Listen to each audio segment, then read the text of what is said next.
Post marriage portions நிறைய இருந்ததா படத்துல?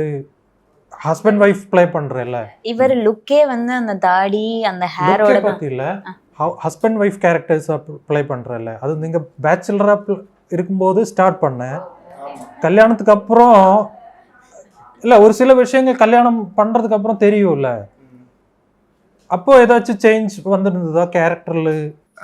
ஆக்சுவலி அந்த மாதிரி காம்பினேஷன் சீன்ஸ் எல்லாமே எனக்கு மேரேஜ்க்கு முன்னாடியே முடிஞ்சிருச்சு, முன்னாடியே போயிடுச்சு. அது ஹைண்ட்சைட்ல பார்க்கும்போது அது இன்னும் சேஞ்ச் இப்படி பண்ணலாம் அப்படி நினைச்சிருந்ததா? எப்பயுமே நம்ம எந்த விஷயம் பண்ணாலுமே இன்னைக்கு நம்ம ஒன்று பண்ணிட்டு நான் அதை நம்ம நாளைக்கு பார்த்தோம்னா அதை தான் தெரியும், இதை நம்ம இப்படி மாத்திக்கலாம், அதை கொஞ்சம் சேஞ்ச் பண்ணிக்கலாம் அப்படின்றது எல்லாருக்குமே அது வரதான், அது காமன் தான். அது கேட்டிருக்குமா டேரக்ட்? நிறைய ஒரு சில பேர் நான் போய் பெருசாக மானிட்டர் பார்க்க மாட்டேன். நான் முடிச்சுட்டு கட் சொன்னோடனே டேரக்டர் மூஞ்ச பார்ப்பேன்.